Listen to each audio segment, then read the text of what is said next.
Our gospel lesson today comes from the book of John, chapter 12, verses 1 through 8. Please rise in spirit or in body for the reading of the gospel. 6 days before Passover, Jesus came to Bethany, home of Lazarus, whom Jesus had raised from the dead. Lazarus and his sisters hosted a dinner for him. Martha served, and Lazarus was among those who joined him at the table. Then Mary took an extraordinary amount, almost 3/4 of a pound of very expensive perfume made of pure nard. She anointed Jesus' feet with it and wiped his feet dry with her hair. The house was filled with the aroma of the perfume. Judas Iscariot, one of his disciples, the one who was about to betray him, complained, "This perfume was worth a year's wages. Why wasn't it sold and the money given to the poor?" He said this not because he cared about the poor, but because he was a thief. He carried the money back and would take what was in it. Then Jesus said, "Leave her alone. This perfume was to be used in preparation for my burial, and this is how she was used. You will always have the poor among you, but you won't always have me." This is the word of the Lord.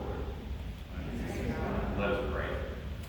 Almighty God, may the words of my mouth and the deep meditation of all of our hearts be acceptable to you, our strength and our relief. Amen. You may be seated.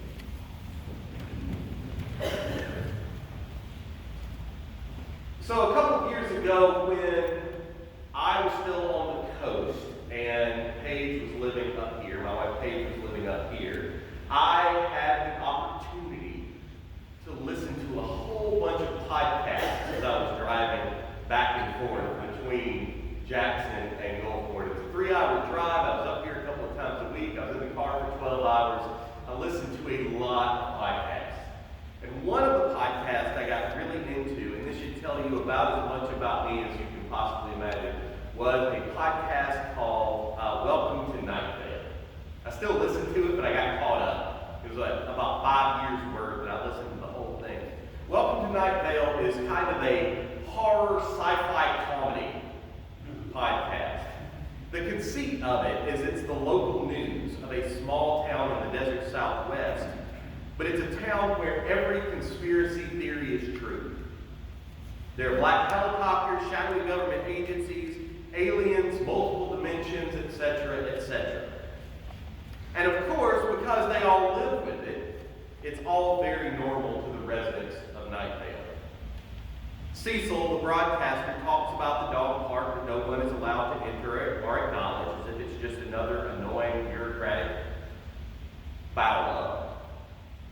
There's one recurring character, though, on the show. His name is John Peters. And John Peters is always introduced as John Peters. You know, the farmer. That's how he's always introduced. Over the course of the 7 or so years that this show has been on, John is always introduced as John Peters. You know, the farmer. Which seems like a normal thing. But this being the show that it is, as time goes on, it has become clear that his life, like everyone else in town, would strike us as exceedingly strange. He's paid $500,000 a year to grow invisible corn. His brother is fighting in an alien war. He grows oranges that make people disappear. Yes, I listen to this thing religiously. This is who I am. But he's always introduced, no matter what else about him comes up, as John Peters, you know, the farmer, as if everyone doesn't know who he is. Reading this passage, I'm struck how after 3 years, strange things must have seemed so normal to the people who hung out with Jesus regularly. This passage starts about a week before Jesus' crucifixion. He stops in Bethany, which is just over the hill from Jerusalem, and he stops at Lazarus' house. Lazarus, you know, the guy Jesus raised from the dead. That's how he's introduced. And it just goes on like nothing happened. Lazarus, you know, the guy raised from the dead. Now, I don't know how your life is going, but the way mine is going, if there was a guy who I'd seen be raised from the dead, I wouldn't need to be reminded. You wouldn't have to tell me, oh, he was that guy that was raised from the dead. Jesus has obviously been busy if the narrator feels the need to remind us of this. Lazarus and his sisters, however, have obviously not forgotten. He stops by and they throw a party. Hosted a dinner sounds very calm, as it says in our translation, but this is the kind of party we read about last week in the prodigal son story. This is a celebration. Fattened calves are killed, neighbors are invited, music is played. Someone raises me from the dead. Throwing a nice party in their honor is probably the absolute least I would do. After dinner has been served, Mary, one of Lazarus' sisters, broke out a bottle of perfumed oil. This is not the cheap kind of Walmart stuff, right? This is the expensive stuff. It's a bottle of almost a pound that would in today's dollars be roughly $30,000 worth of perfume. Lazarus and his household are obviously not poverty-stricken.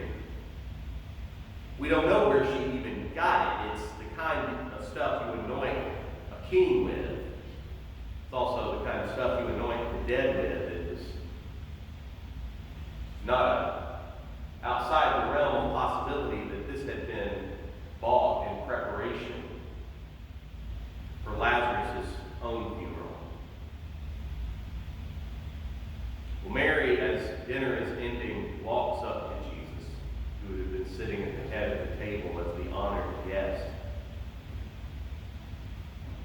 This rabbi, this great man, who was not supposed to really have any contact with women who weren't family members. Certainly no one was supposed to touch his feet. It's very intimate. Mary walks up to him and she breaks the bottle open. There's no going back, and she pours it on his feet. The feet that he has walked miles and miles and miles on. She washes it with her own hair. It is an intimate act. It's almost a shameful act. This woman to touch a rabbi, to touch his feet, to use her own hair, to wipe it off, to wipe the dust and the dirt off of his feet. This is not a thing that was done. The whole house would have been filled with the smell of the perfume. You ever smell the room when someone has just spritzed a little bit? Think about 3/4 of a pound of perfume poured in one place. That room would have just been completely overwhelmed with the smell. Overpowered. Y'all, I can't go into a perfume shop because my sense of smell is too sensitive. I could not have been in this room. The men in the room would have been struck absolutely speechless, incensed.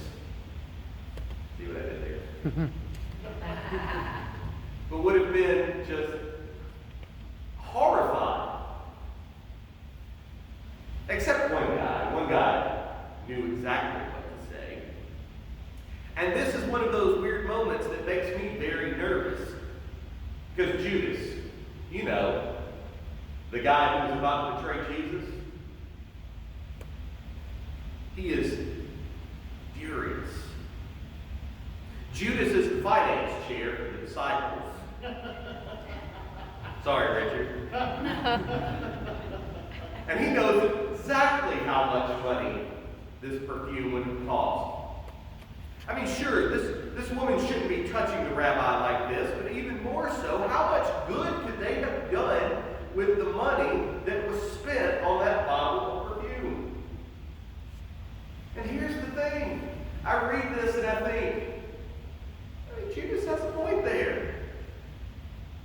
I get where Judas is coming from. And I'm not really happy about I find myself agreeing with Judas, I really have to take a step back and ask myself, what am I doing here? I know the end of this story well enough to know that agreeing with Judas is bad news. Have you ever had a friend or a relative who, if you find yourself agreeing with them, you know that you need to rethink your position? Yeah, that's Judas. But he's making sense here.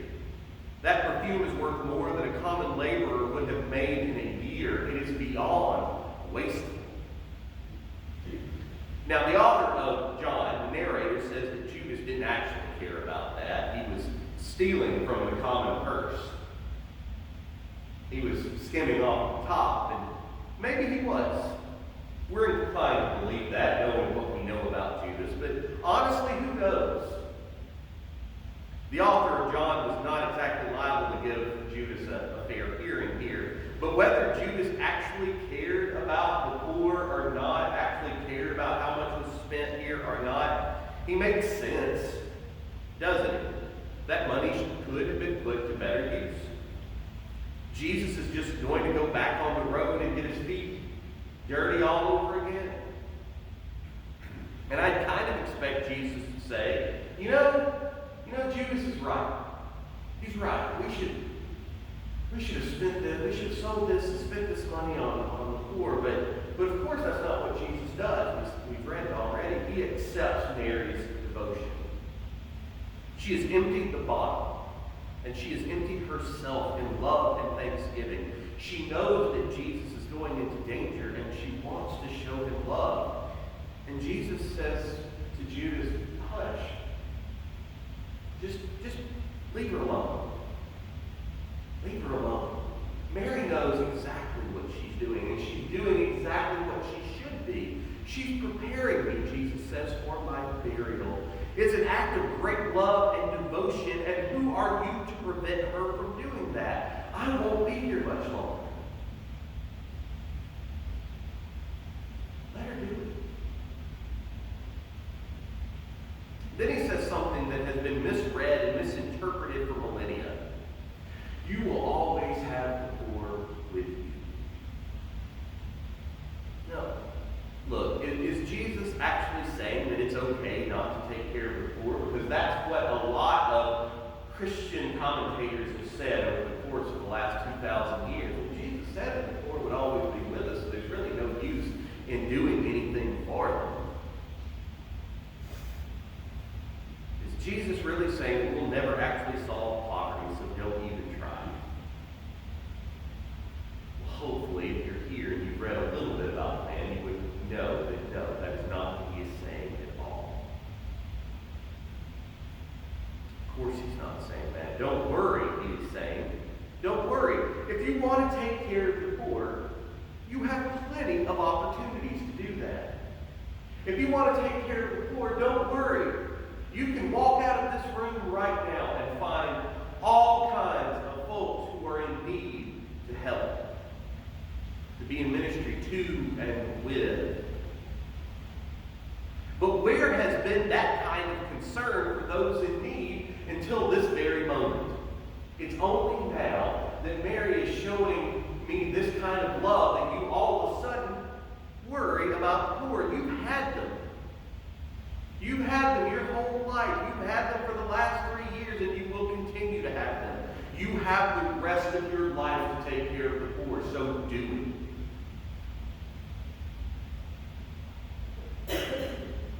Judas is like that person who doesn't want to send money to missions overseas because there's plenty to do close to home, and then doesn't want to spend the money on local missions either. But instead, Jesus is giving Judas and the entire crowd the opportunity to develop a discipline of emptying themselves and ourselves in the presence of Christ, which will create a sense of generosity to our neighbors. Ask yourself this as you read this story. Who was more likely after this moment to give to the poor in the future? Was it Mary or was it Judas? I think you know the answer to that. give to God is never wasted. What we give to God is never wasted. Every week, on Sunday morning before service, I walk up to the choir room and I pray with the choir who is practicing to lead us and with beautiful music in worship. Now, could I say, well, instead of spending that time, you should have been doing something else, making some money to give to the church, to give to the poor? Sure, I could say that. But what the choir has done today and every Sunday is not wasted. It seems extravagant. It seems like it's just thrown into the air and that's all it is. And really it is, but what we have done, what the choir has done, is given this beautiful gift in service to God. Is that wasted? I would think not. Remember, when someone asked Jesus what the most important commandment was, Jesus said, well, there are two of them, really. It's to love God and to love your neighbor. Loving God with all that you have, emptying yourself of your self-centeredness and your greed and your hatred, giving all that you have to God, the God that gave us all that God has. That kind of giving to God and loving God does not lead us to ignoring our neighbors. Loving God leads us to loving our neighbors, the poor, the hurting, and the oppressed. Mary understood better than most the sacrifice that Christ was willing to make on humanity's behalf. He had already raised her brother from the dead. He was prepared to raise the rest of us to new life as well. And so she lavishes in this story, she lavishes love onto him. The same way that Christ lavishes God's love onto us. The same Christ who does invite us to take care of one another, to take care of the poor and the hurting and the oppressed. That's the whole reason she wanted to wash his feet. To show him the kind of love that he has shown her and shown us. She got it. She understood.